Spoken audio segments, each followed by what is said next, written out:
নমস্কার বন্ধুরা, আমি সুমিত্রার রান্নাঘর থেকে বলছি। দেখুন, আজকে একটু ফুলকপি আলু পোস্ত হবে।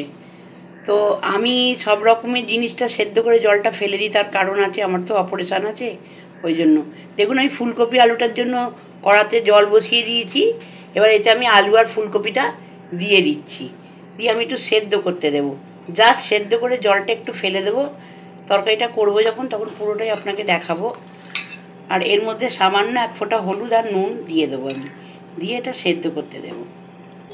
এই জলটা পুরোটাই ফেলে দেবো যাতে স্টার্চিংটা না থাকে, সব বেরিয়ে যায়। দেখলেন বন্ধুরা, বাকিটা আমি আপনাদের দেখিয়ে দেবো। এটা ফুটে যাক, আমি দেখিয়ে দেবো। দেখুন বন্ধুরা, এটা কিন্তু ফুটে গেছে, এই দেখতে পাচ্ছেন। এটাকে এবার তুলে নিচ্ছি। এবার তুলে নিয়ে এগুলোকে ভেজে এবার তরকারি হবে। দেখুন বন্ধুরা, এবার কিন্তু ফুলকপিটার আলুটা দিয়ে দিচ্ছি।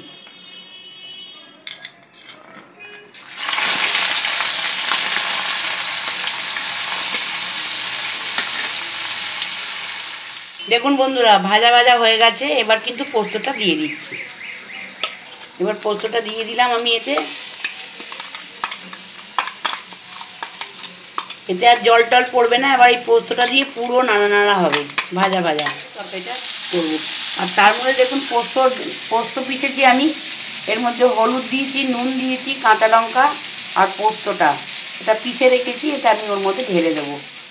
দেখুন বন্ধুরা, পোস্তটা কিন্তু হয়ে গেছে। এবার কিন্তু আমি ঢেলে নেব, নিয়ে আপনাদের দেখুন পোস্তটা কিন্তু রেডি হয়ে গেছে। আমি প্লেটে ঢেলে নিয়েছি।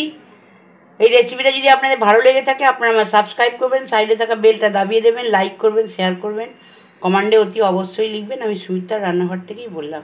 নমস্কার।